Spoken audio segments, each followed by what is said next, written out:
All right, this is number 3. We're trying to find the surface area here.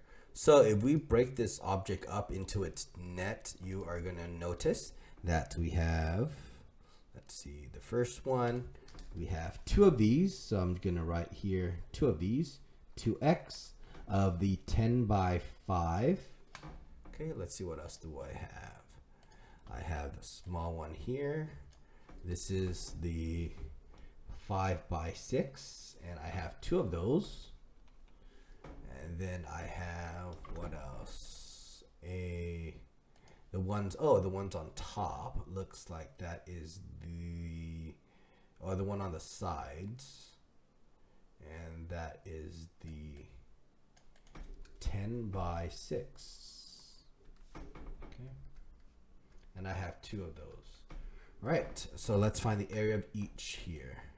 Right, so the area here, it is 10 times 5, which is 50.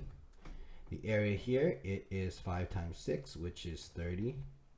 And the area here, which is 10 times 6, which is 60. Right, so remember, I have 2 of each.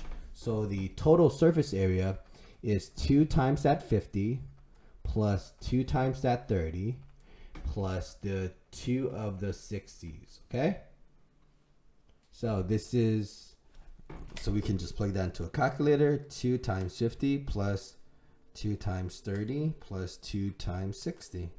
That gets you, the surface area is equal to 280 inches squared, right? So make sure you just draw the net out.